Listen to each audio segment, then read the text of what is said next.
Good afternoon.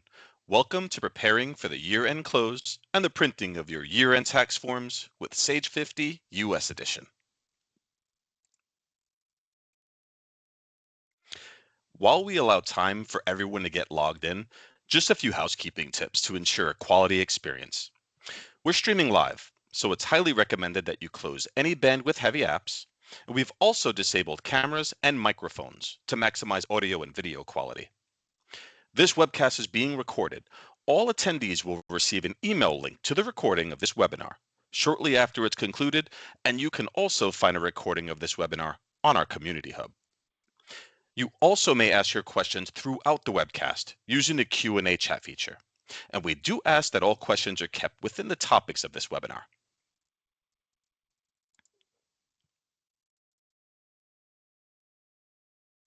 Before we get started with today's presentation, I wanted to briefly introduce myself. My name is Damien, and I'm a Senior Customer Support Representative, and it's a pleasure to be here with you all today. In my role, I've had the privilege of helping countless customers navigate challenges and find solutions that truly make a difference. There's nothing more rewarding than turning a frustrating experience into a positive one, and that's what drives me every day. To begin, I'd like to introduce you to our Sage 50 US Year-End Center. We recognize the demands on your business and why you're attending this webinar. That's why we put significant effort into the Sage 50 US Year-End Center. And to help you avoid longer hold times during the busy season, the Sage 50 US Year-End Center is available 24/7 to support you. The Sage 50 US Year-End Center includes frequently asked questions, detailed instructions for year-end tasks such as closing the books, generating financial reports, and preparing for tax season. It has checklists to ensure you don't miss any critical steps in the year-end process.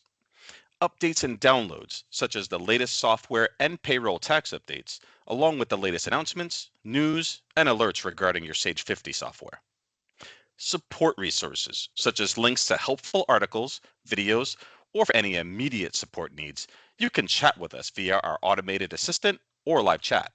It also has learning resources, such as Sage University, which is an online learning platform designed to help users get the most out of their Sage 50 software. It offers a variety of courses and other resources tailored to different skill levels and business needs. Make your year-end process stress-free with the Sage 50 US Year-End Center, ensuring accuracy and compliance every step of the way.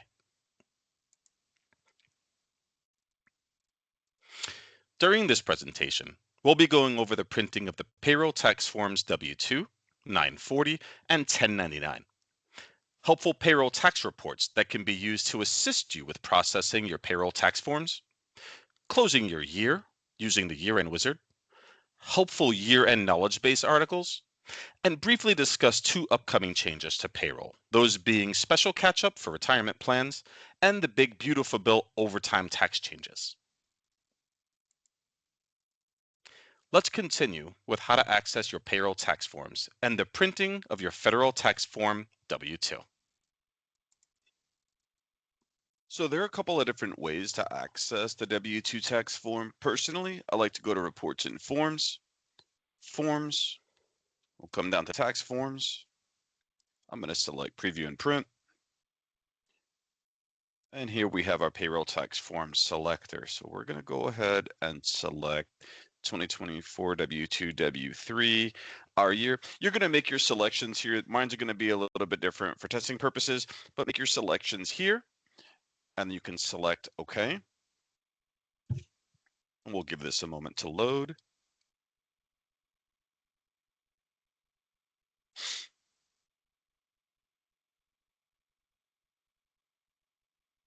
And here to start, we'll have our W-2 setup wizard. So we're going to want to select no thanks, start processing my W-2/W-3s. We'll select next.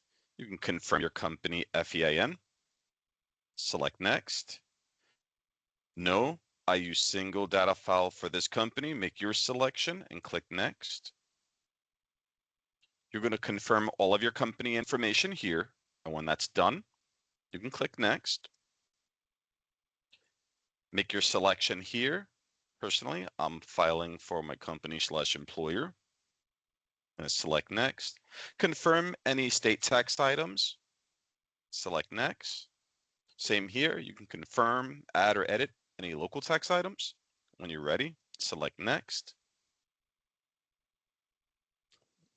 You may get different pop-ups depending on your state. Just acknowledge them and you can select OK to continue. You're going to make your selections on the data verification page. I made my selections, so I'm going to select next. You're also going to make your selections here from myself. I'm going to say 941, none apply, and then I'm going to select next. If you would like to truncate, you can go ahead and select truncate for your social security numbers, or just make your own personal selections and select next. And we'll give this a moment.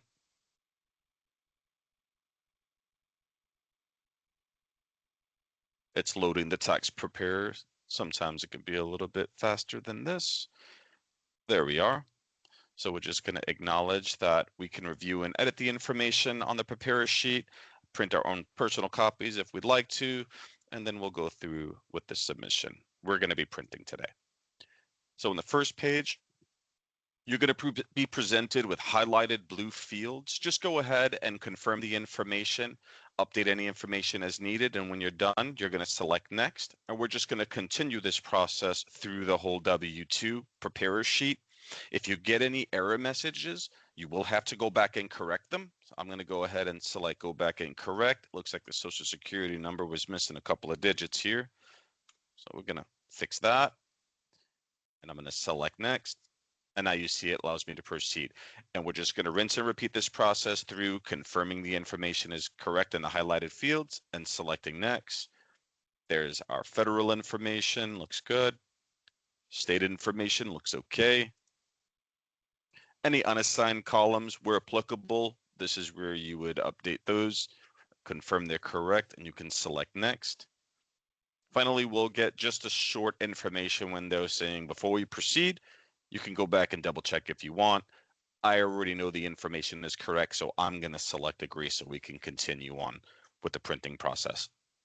You're also going to be presented with an offering from Atrix for e-filing. If you'd like to take advantage of that, that'll be coming up here shortly. That's right here. If you'd like to e-file, you have your e-file options here. For our purposes today, we're going to be printing. So I'm going to select my own options, and we're going to be printing the employee, the federal, and the state W-2s. You'll notice when I select federal, you get a message. It reads organizations filing an aggregate 10 or more IRS returns in a calendar year of any kind, including W-2s, 1099s, 1095Cs and Bs, will need to file all required returns electronically. You can just confirm that to move forward. And for state, we'll get a similar message. This one just referencing many states have lowered the electronic filing requirements to align with the new federal requirements of electronic filing of more than 10 returns. So you're going to go ahead and click OK on that one to confirm and move on with the printing process. So we're going to select next after we made our selections. Again, we're presented with another offering from Atrix. So if you'd like to go back, you can say yes, you want to go back and change your options to the complete e-filing service, but we're going to be printing today for our purposes. So I'm just going to select next. Make your selections here if you have any applicable state forms you're going to be printing. You can then select next. This is just a summary of what we're going to be doing. If you'd like to print that summary, you can. I'm going to go ahead and click next to continue. And shortly here, we're going to get our first form. So it looks like our first form is going to be the employee W-2s. So we'll give that a moment to load. There we are. You can go through the employee W-2s by using these left and right arrows at the upper left-hand corner if you'd like to. Confirm the information is correct. When you're ready, you can click next step. If you'd like to print the employee W-2s now, we're going to say yes. And we're going to be presented with the message the W-2 should be printed on the official 4-part perforated paper with a plain front and the pre-printed employee notice on the back. Insert those forms now into your printer. If you need to purchase the forms, our Sage Forms department does have those forms available. So we're going to click OK. After we load our forms, we're going to click OK. We're going to be presented. At this point, it'll start printing for you. I'm printing the PDF, so I'm going to have to just go through this PDF process. And I'll save that. This would basically be simulating your own print job. Once the print completes, it moves you on to the second form. And it looks like that's going to be our federal W-2. So again, we can look through it, confirm it's okay. I'm going to click next to continue. And I'm going to say, yes, I would like to print the 941 federal W-2 now.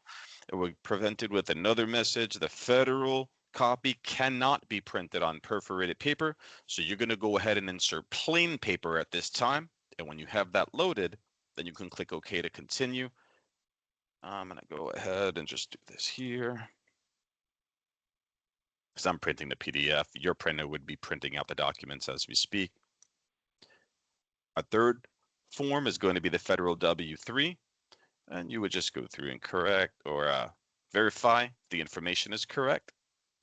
Click next step when we're ready. And I'm going to say, yes, I would like to print federal W-3. Let me go ahead.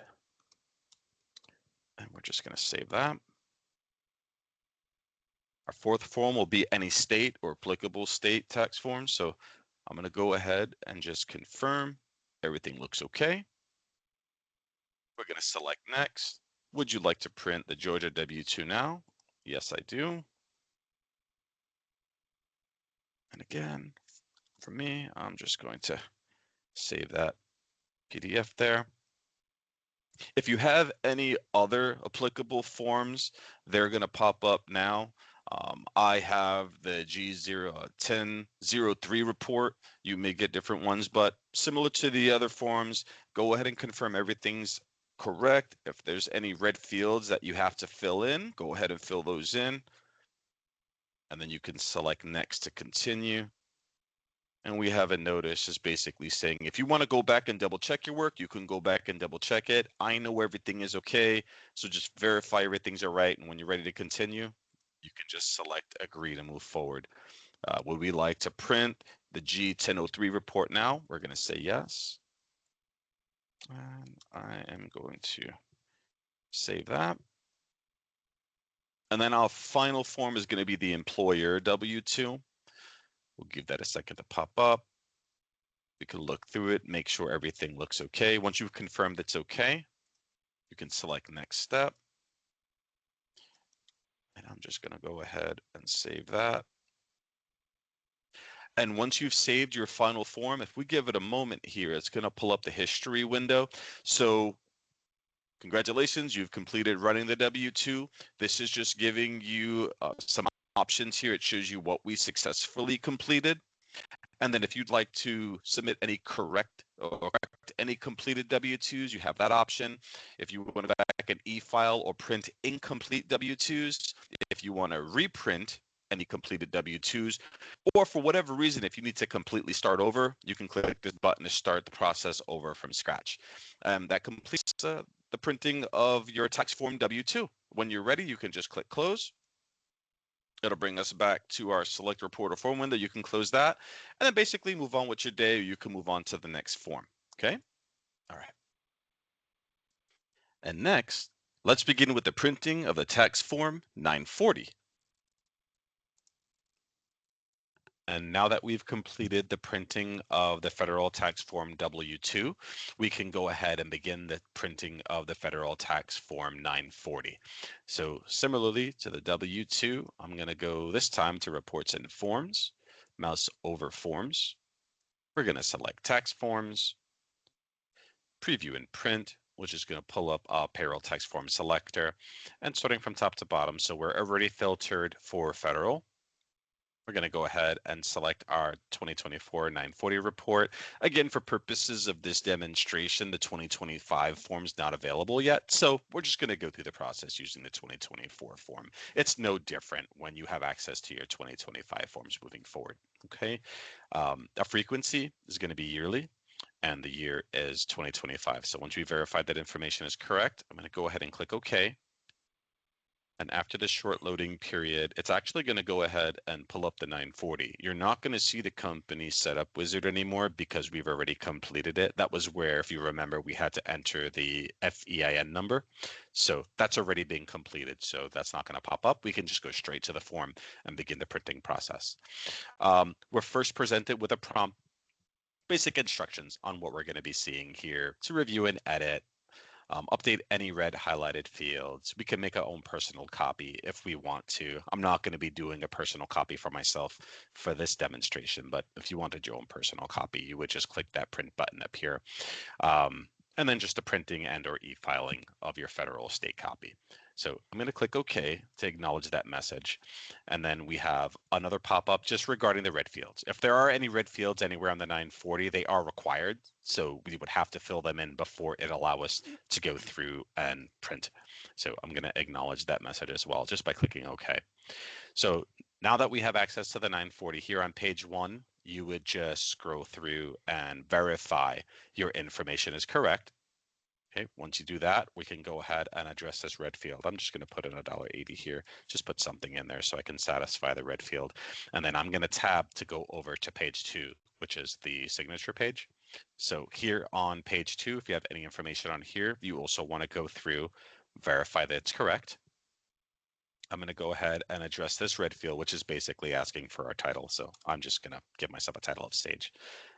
And then I'm going to go ahead and tab back over to save that change. It puts us back on page 1. We've already verified this information, so we're actually ready to print at this point. So I'm going to go ahead and click next step. Now, you're going to receive a prompt letting you know that if you have an amount due, the 940V is now going to be attached. So if you were expecting a 940V, it does not pop up on the 940 until you get to this point and you click OK to confirm this message. So after we click OK, you'll also receive another prompt. We'll look at this on page 2 here. If you need to file a change of address or responsible party form 8822-B with the IRS, to check the box on the bottom of the signature page. I'll show you where that is. So if you need to do that, what we're going to do is we're going to acknowledge this just by clicking OK. You'll notice now we have 3 pages here. We're going to get to that 940V there in a moment. But let's go to the signature page. We'll go down to the bottom. And you'll see that what it was referencing right here. So check the box if you need to file a change of address or responsible party form 8822-B. For purposes of this demonstration, I don't need that form, so I'm not going to click on the box. I'm just going to go ahead and go to page 3, which is the 940V that gets generated. So you can confirm the information is correct here. And once you've confirmed that information is correct, we can click next step. Again, you'll get another prompt just reminding you about the change of address or responsible party form. You can just click OK to acknowledge this message and it'll go away. And immediately after, we'll get another prompt. This is similar to the W-2 where it's just saying if you want to go back and double check the information, go back to pages 1 through 3 and make sure everything is correct, you can click double check and it'll allow you to do that. For our purposes, we're just going to click agree because we know all the information is correct at this point. So I'm going to select agree. And then finally, after you click agree, it's going to allow us to click next step and get to the printing options. You'll notice how the e-file button is actually grayed out, as you do need an Atrix subscription to e-file the 940. But for our purposes, we're just going to go ahead and print anyway. So I'm going to select print. And I'm going to be printing to PDF, but yours will be going to your printer. So I'm going to select print, and we can just do 940 new, and I'll save that. Now, after your print process completes, after my saving the PDF completes, you're prompted with a message, did you complete processing this report? You want to go ahead and click yes, so it records it and refreshes it in Sage. So we can click yes. And once you do click yes, that completes the process. And that was the printing of the tax form 940. And it puts you back on the select a report or form window, which you can then close out and then just go ahead and move on with your day or move on to the next federal tax form if you have any more that you are going to print. Okay. Now, let's continue with the printing of the tax form 1099. And moving on to the final tax form that we're going to be printing during this presentation, we are now going to print the 1099 miscellaneous form. So similar to the other tax forms, I'm going to go up to Reports and Forms, select Forms, Tax Forms, Preview and Print, And then once we get our payroll tax form selector, I'm going to go ahead in the available forms menu and select the 1099 miscellaneous. In case you have to do the 1099 NEC or the 1099 INT, they are all similar. They all run the exact same way. So for purposes of the demonstration, I'm just going to go ahead and print the 1099 miscellaneous. So once we confirm the frequency, which is yearly, the year is going to be 2025. I'll go ahead and click OK. And in a moment, we are going to get the prompt that I'm processing 2025 data using the 2024 form. But again, as I explained earlier, the 2025 forms are not available right now. So for all intents and purposes, it's going to be the same exact process going through once the 2025 forms are made available to the public. So here we have our 1099 setup wizard. So similar to the W-2 and the 941 setup wizards, they're very similar. We're just going to go ahead and answer the questions. And once we confirm our answers, we're going to click the next button. So we could do a test drive that lets you walk through the process without saving any of the information. But for this purpose, we're going to go ahead and select no thanks, start processing my 1099/1096s, and we're going to click next. Here is your company payer TIN. So whether you want the format as Social Security or the EIN, make your selection and then click next to continue. And on the next screen, this is the multiple payroll data fields. So this again is asking the question whether you use multiple data files for the company or whether you use single data file for this company. So we're going to leave the default set to no. And I'm going to select next to continue.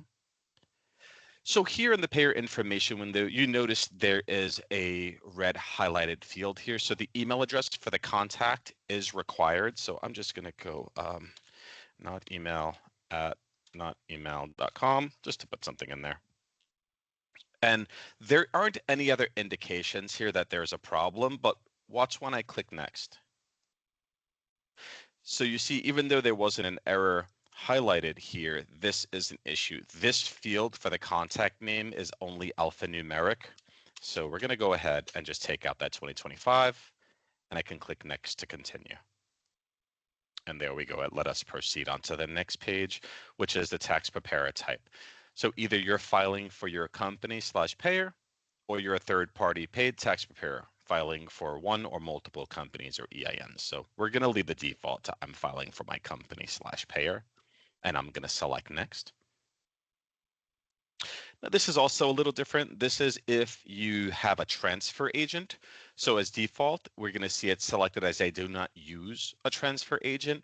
But if you do use a transfer agent, it is going to require that you put in the transfer agent's information on the next page. So just to show you what it looks like, I'm going to select I use a transfer agent and click next.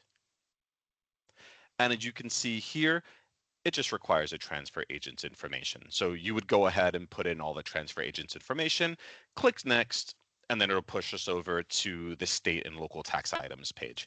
But for our purposes, being that I don't have a tax agent, I'm going to hit back. I'm going to select I do not use a I do not use a transfer agent, and I'm going to click next. And here we have our state tax items. As I do not have any, you can verify the information or add or edit as needed. And when you're done, you can click next. Similarly, we have the special state or local tax items. You can add or edit as needed, but once you verify the information is correct, you can click next. And here on the data verification page, this is simply asking if you have any recipients who elected to only receive the 1099 forms electronically. So you can make your selection here. I do not, so I'm going to leave it as a default for now. And I'm going to click next. And then the recipient identification numbers. So only those numbers that are formatted for Social Security numbers will reflect the truncation. But I'm going to go ahead and say I want to truncate. And then also, would you like to print the REN on recipient copies that are reported as zeros? So you could say either to leave it blank or yes, just print them out as zeros. I'm going to leave the default for this demonstration as yes, to print the zeros. And then you click next after you verify your selections. We'll give it a moment, and it's going to start to pull up a 1099 preparer sheet. Okay. And here we have the 1099 preparer sheet. Again, it gives us a little prompt, just basically telling us what to expect during the process. We're going to go through and review and edit as needed, print out personal copies as needed, and then at the very end, we're going to submit, whether that means e-filing or printing. Okay, so I'm going to go ahead and acknowledge this message so we can start on our preparer sheet. And this is the 1099 miscellaneous preparer sheet. And similar to the other payroll tax forms, all of the areas that it wants us to verify are going to be highlighted in blue. So as we can see here, it says verify the recipient taxpayer identification number. So we're just going to come through here. I have my 6 vendors and make sure these numbers are correct. And they are. So I'm going to go ahead and click next. And on the next screen, we have to verify, check if it's a FEIN. If checked, if recipient's TIN is an FEIN, basically the formatting for their TNs. If it's a business, we want to go ahead, and here we have the highlighted area. So we don't want this in Social Security format because these are actually businesses. So I'm going to go ahead and I'm going to flag that these are actual companies and not individuals. And for a final vendor, that's actually an individual. So I'm going to leave that one as is. And once you've made your selections, you can then select next. Now, a little differently than the 941 or the W-2 where we saw a red highlighted area pop up for errors, this one is highlighted in yellow. And the difference being is if we wanted to, you can actually continue without correcting. This might be correct for you and for your business, but for our purposes, I'm going to go ahead and select go back and correct. So the reason why it's flagging this vendor and not the other 5 vendors is because this specific vendor here is actually an individual. So I'm going to go ahead, and this was Mr. John Doe, fictitious vendor. Now that I filled in his name, as you see, all of our other 5 vendors have their company names in, 1 through 5. Now that I've verified this information is correct, I can go ahead and click next. Okay, now it's going to go through and ask us to verify the names are correct. So we know we have our one individual, John Doe. Here's our other 5 vendors, company 1 through 5.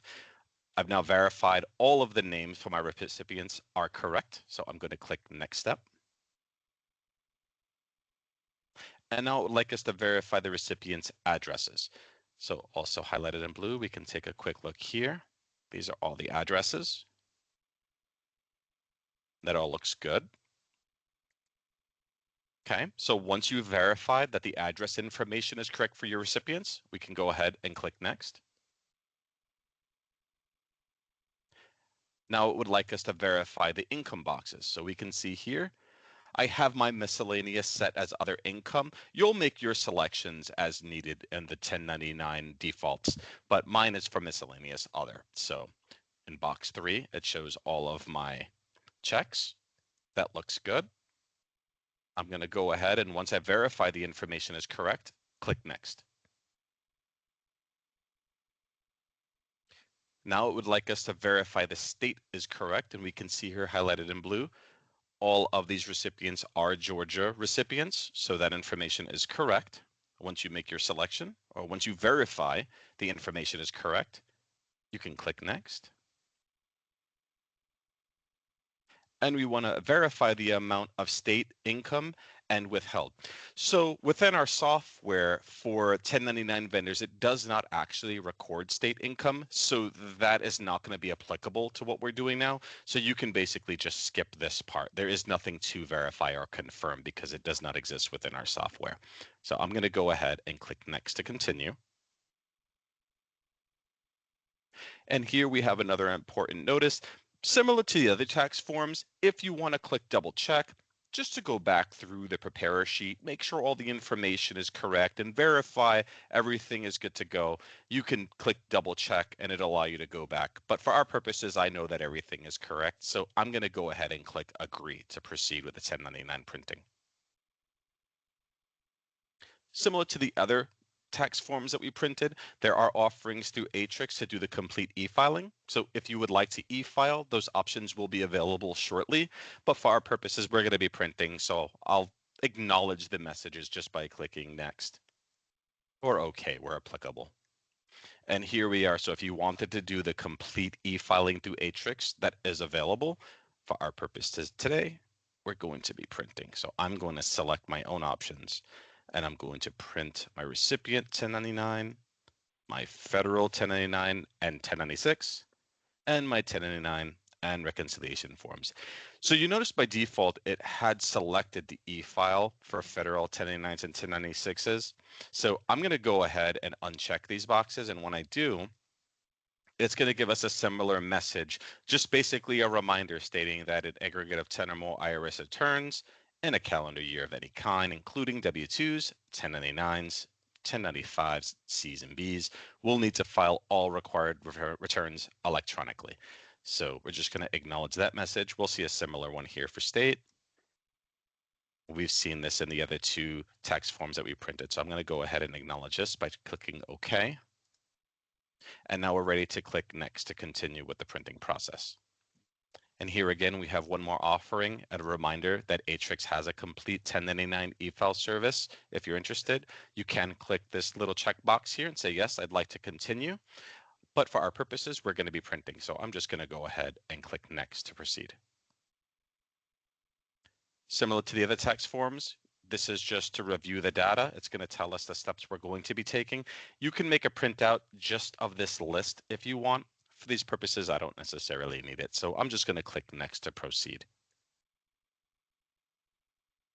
And after a moment, we're going to receive our first form, which looks like it's going to be the federal 1099 miscellaneous. So similar to the other forms, you can scroll through, make sure and verify all the information is correct. You can cycle through the pages. Here in the upper left-hand corner, you got the arrow buttons here. And once you verified all the information is correct, you can click next step. You'll receive a prompt saying, would you like to print the federal 1099 miscellaneous now? We're going to click yes. In which you'll receive a second prompt stating the official red paper is no longer required.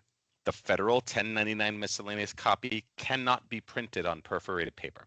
So please insert your plain paper now.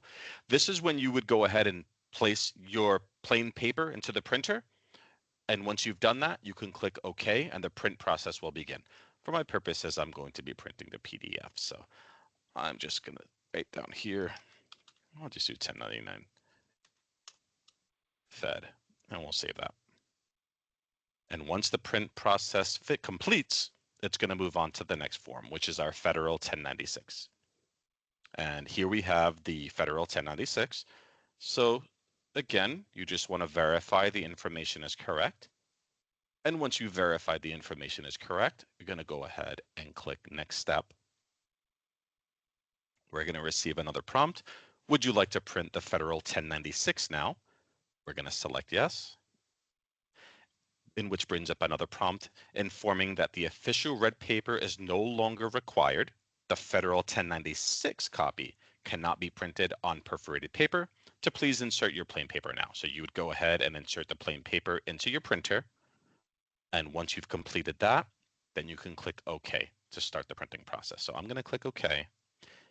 This is going to go to my PDF. I'm just going to say 1096 save.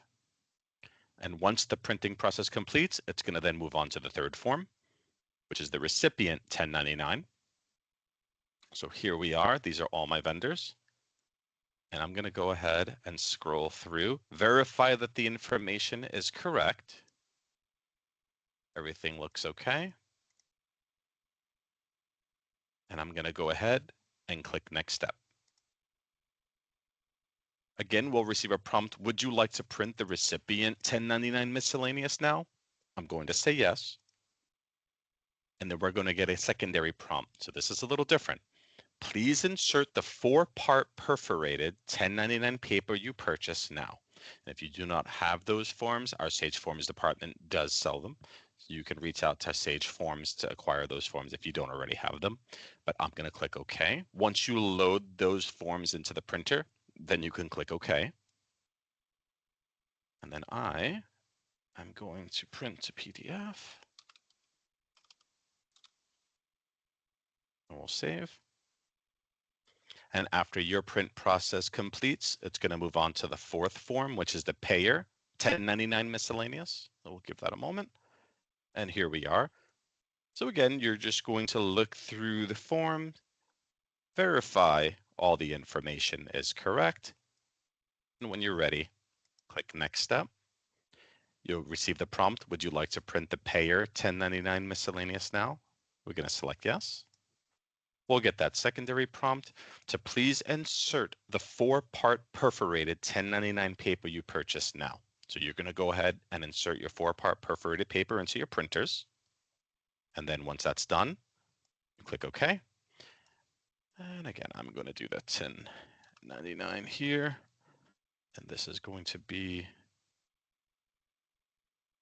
yeah, we'll replace it. This is just testing purposes. It's OK. All right. So once you go ahead and finish printing of the fourth form, you're going to be presented with the 1099 history options. Similar to the other tax forms, it gives you a list of the actions that were completed. Then you have some additional options here if you want to correct any completed 1099s, e-file or print incomplete 1099s, reprint completed 1099s, or just completely start over. Okay, for our purposes, we are finished. So I'm going to go ahead and click close, which in a moment, it just puts us back on our Sage select the report or form screen. And now we're back in the Sage software, and you can just continue with your day, or if you have any more tax forms that you have to print, you can go right back into the tax forms and begin the printing. Okay, so that'll conclude the printing of the 1099 miscellaneous form. All right, so now when processing your payroll tax forms, there are several payroll tax reports that can assist, if needed, with verifying the data on the payroll tax forms. Here, I've listed the payroll tax reports that you can use to assist with verifying the information on your payroll tax forms. Those would be the tax liability report, and it can be used to compare what was calculated in Sage 50 versus what's displayed on your federal tax form. The quarterly earnings report displays all paycheck information for each employee, and that can be useful for verifying the information also on your payroll tax forms. The payroll tax report can be used to verify your payroll taxes for the company, such as FICA, Medicare, and unemployment. And the payroll exception report allows you to identify incorrect employee withholdings by comparing the calculated tax amount on the report with the actual tax amount withheld on the employee's paychecks. Now let's continue with closing of the year using the year-end wizard. And finally, the last demonstration that I would like to go over with you today is closing your year using the year-end wizard. So to get started, we're going to select Tasks from the top menu bar. I'm going to scroll down to System, and then I'm going to select Year-End Wizard. And now we have the welcome screen for the Year-End Wizard. And this is just showing us what the current open years are, so you can confirm those. And when we're ready to continue, we're going to select Next. And here on our close options, your options may look different than mine. For purposes of this demonstration, I'm going to be closing the fiscal and payroll tax years.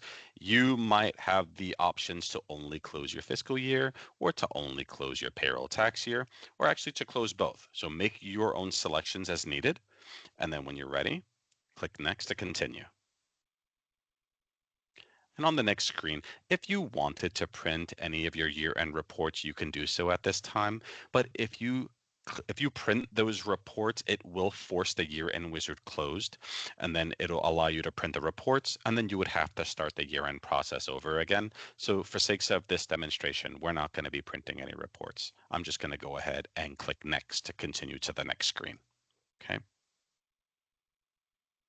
Now we have the option to run an internal accounting review. Similar to printing the reports, if you decide to run the internal accounting review from this screen, it will force the year-end wizard closed, and then you would have to start over. So I'm going to go ahead and just click next to skip this step. Now, if you see here, the next button is grayed out. For safety purposes, the software does want you to make or require you to make a backup before proceeding. So I'm going to go ahead and select backup. And this is just my little reminder. After the 2 days, if I haven't made a backup, it'll remind me. And I also want to include the company name in the backup file, especially useful if you have multiple companies so you know which backup is for which company. So then I'm going to select backup and we're going to save. And it gives you a short prompt telling you approximately how large the backup is. Select OK. And now after the backup is completed, you notice that we have the next button is highlighted. So I'm going to go ahead and click next to continue. And on the next screen, similar to the previous screens, if you decide to archive your company, it will force the year-end wizard closed. So we're going to go ahead and skip this part. We don't necessarily need a read-only copy of our company at this time. So I'm going to click next to proceed with the year-end wizard. And on this screen, you can go through and you can view the new year. So I'm going to go through. We have January of 26 down to December of 26. My calendar year looks correct. This is going to be the new year I'm opening. It is important not to change any of this structure on this window. If you modify or change anything on this window, you do run the risk of corrupting your company. If you need to change specifically your fiscal year structure, if you need to change it for any reason, our support department does have methods to get that accomplished. So you can reach out to us here at support and we can give you the information on that. But for purposes of the year-end wizard, you should never change the fiscal year structure from this window. Okay, so we're just confirming and verifying it looks okay.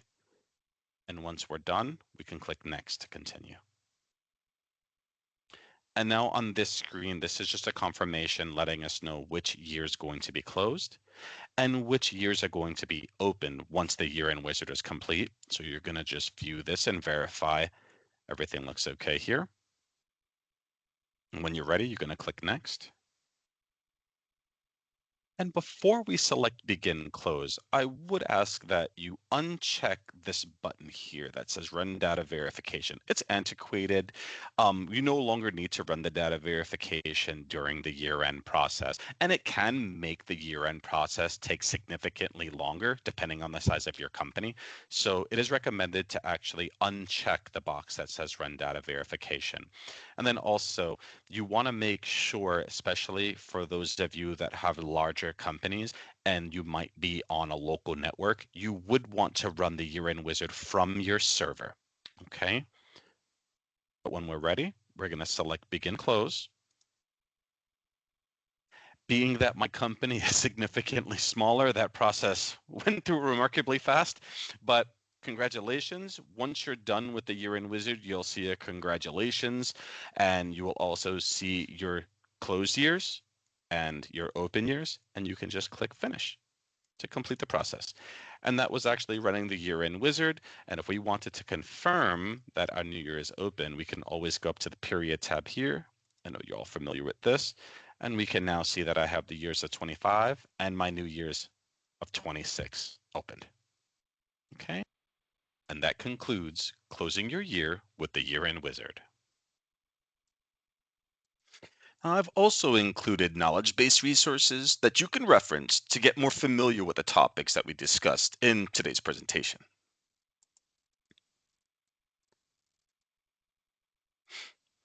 These knowledge-based articles go over the year-end topics that we've discussed today, including links to accessing helpful information that can be found on our year-end portal. And now I'd like to go over 2 upcoming payroll changes, the first being Super Catch-Up. Super Catch-Up refers to a new type of retirement plan contribution introduced by the Secure 2.0 Act, specifically for employees aged 60 to 63. This feature allows eligible employees to make higher catch-up contributions to their 401k plans starting in 2025. Here's how it works and what it means for Sage 50 US users. So what is Super Catch-Up contribution? Well, for eligibility, it applies to employees age 60 to 63. The contribution limit in 2025, the standard catch-up limit was 7,500. The super catch-up increases this to 11,250 for eligible individuals. And this is designed to help workers boost retirement savings in the final years before retirement. Also starting in the Sage 50 US 2026 software, you'll notice that the withholding information tab within your employee record looks slightly different. We have separated the 401k fields from the special deduction fields, and within the 401k fields, we've also included the Super Catch-Up option under the Catch-Up drop-down menu, where you can activate Super Catch-Up for any employees who meet the requirements. Now, the second change introduced with the One Big Beautiful Bill introduced new tax deductions for tips and overtime pay. Deduction limits, setup, and how to report these new changes within the Sage 50 accounting software have all been provided within the Knowledgebase article listed here. And as a reminder, you will receive a link to this slide deck as well as a recording of this webinar.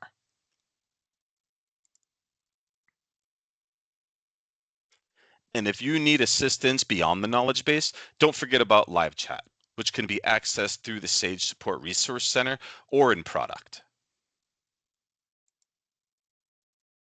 Thank you for participating in the Preparing for Year-End Close webinar. During our session, we reviewed best practices for processing payroll tax forms and demonstrated how to effectively close the year using the year-end wizard to finalize your 2025 records and begin 2026 with a clean, organized slate. We do have some time remaining, so I'll be more than happy to answer any additional questions you might have at this time. Please feel free to post your questions in the Q&A chat.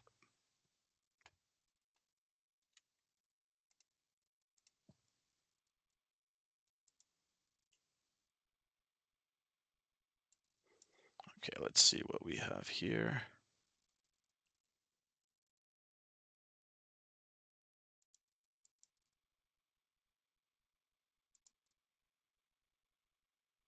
Okay, I do have an interesting question here.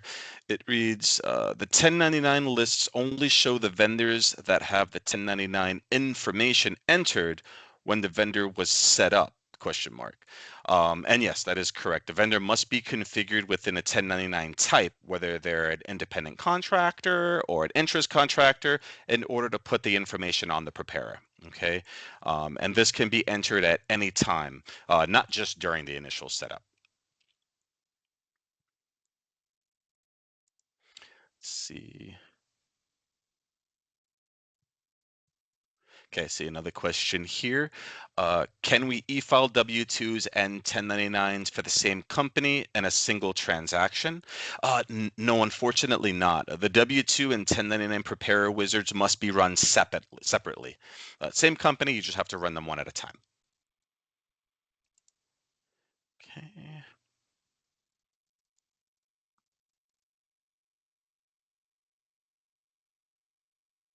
Okay, I do see another question here. Do we need to order blank 1099 forms, or will the system generate the form and we just print the completed form from Sage?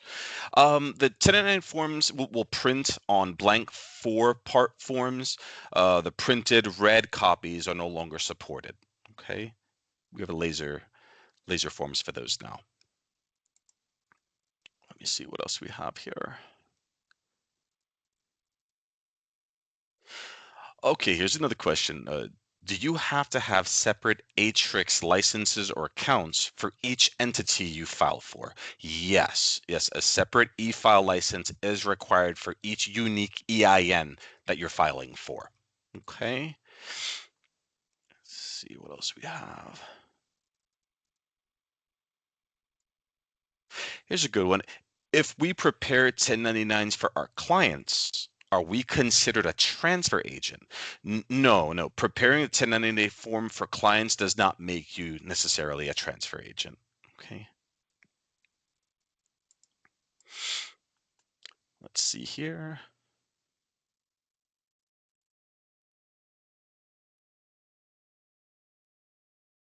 Okay, here's a good question.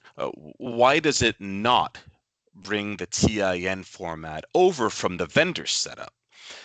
Specifically on the tax form, in order for the format to match a TIN, the box where it says check FEIN in the TIN flag column, you have to actually check that. It probably just doesn't automatically do it to differentiate between social security numbers and TIN, so it makes you do it manually. But you do have to check it. It doesn't automatically bring it over. Here's a good question. Is Atrix a transfer agent? No. Atrix is a forms and compliance processor. They're not a transfer agent. Okay.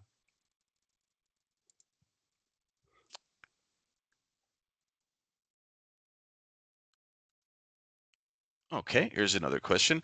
If 1099s are processed through the IRS, can we still go through this process to print and file our copies? Yes, hard copies can still be printed via the 1099 forms preparer, although the IRS e-filing requirements might still apply. Okay.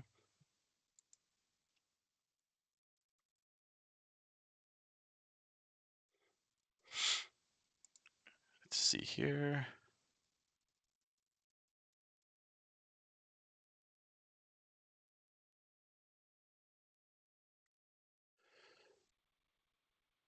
Okay, I see a question here regarding the 2025 W-2s will not be revised for the OBBA, the Big Beautiful Bill, with regards to qualified overtime and tip information, as that will not be revised, is a manual override of the info to box 14 done during the process that we just shown. Yeah, the entry of the additional amounts will occur in the W-2 preparer spreadsheet, and that is also located on the knowledge base article that you will have. We're providing in the slide deck. Okay. I do have one more question. Let me see here.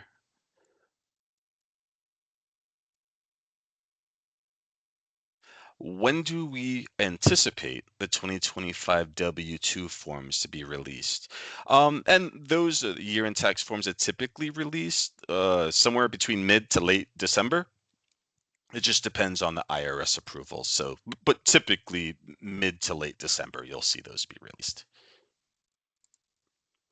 Let me see if we have any more questions.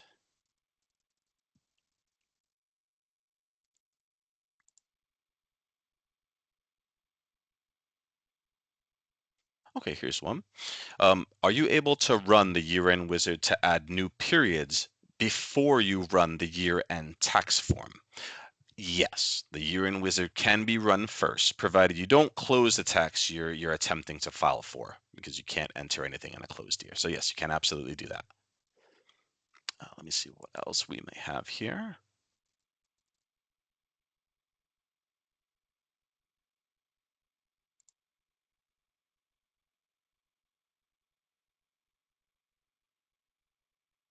Okay, here's another question. Will there be a box designated for the overtime premium wages on the 2025 W-2s? Well, the W-2 forms for the 2025 filing year will not include the new formatting. This is expected in the 2026 filing year, however.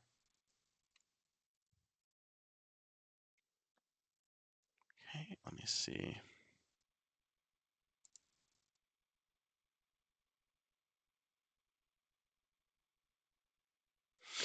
Here's a good question.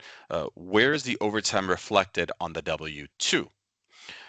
For the 2025 filing year, the IRS guidelines have indicated eligible overtime amounts should be reported in box 14 on the W-2. Okay. And let's see here.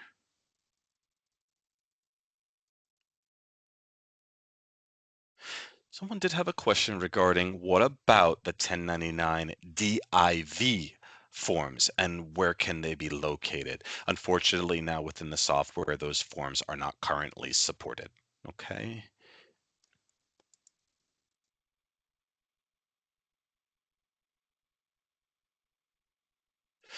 Now let's see here.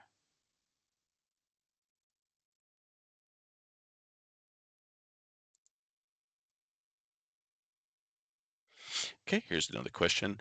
Can we reopen a previously closed year? Like after you run the year-end wizard to close your year out, can you reopen it?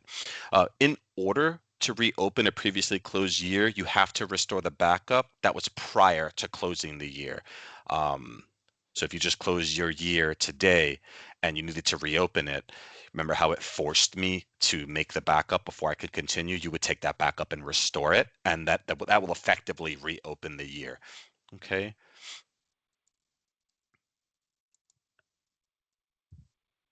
We got about 5 more minutes here. Let me see what other questions we might have.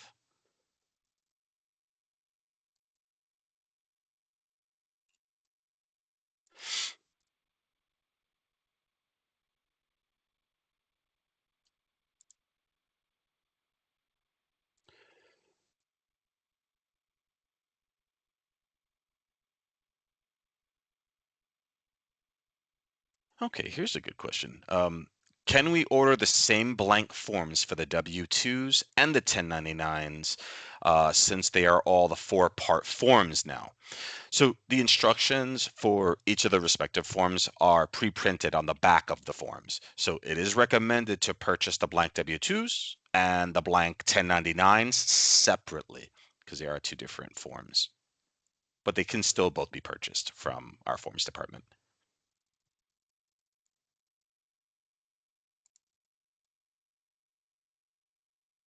Okay, here's a question. Is there a way to leave 2024 open and process payroll in 2026? So unfortunately, no. If your fiscal year end is December 31st, it's not possible because when you close out the 12 months of your calendar year, you would have to close out 24 to then open the next 12 months, which would be 2026. Fiscal years might be possible depending on how you have that structured. Um, but well, payroll is actually calendar year. So scratch that. I'm going to go back and say, no, unfortunately not. You would have to close out the payroll year of 2024 to then enter payroll in 2026. Okay, let me look for another question here. Oh, will you have a recording available for this webinar since you had joined late? Yeah, yes. The presentation will be available on Sage Community shortly. Okay, so there will be a slide deck and the recorded presentation available to you if you came in late or if you missed the presentation.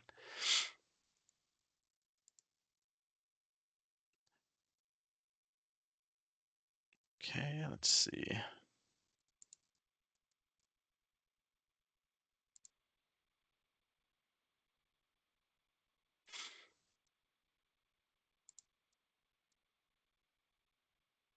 Okay, here's a question. Are there going to be two separate W-2s for the overtime taxes this year due to the big beautiful bill, or is that going to be next year? The changes to the W-2 form, they're not anticipated until 2026, so it'll be next year.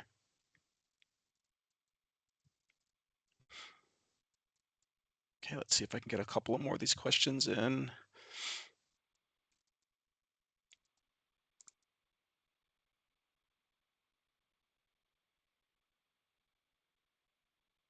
Okay, here's a good one. Does the fiscal or payroll year-end close change anything in the general ledger? Or is it just simply closing 12 periods at once and then opening the next 12 periods?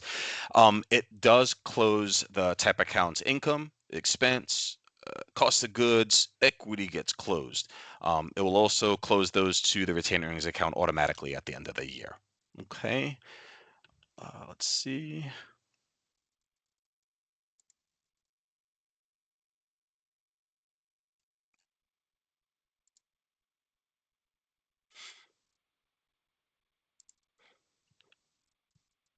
Let's see what we have here.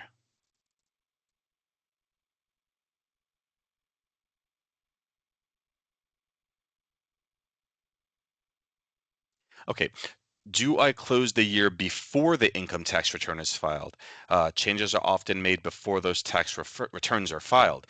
The prior year can be closed, not the tax filing year. So 2024 would need to be closed, not 2025. If you were opening up your 2026 year, it's 2024 that gets closed. You still have all of 25 available to you, and then the new year of 26. Okay. Let me see if I have time just for one more.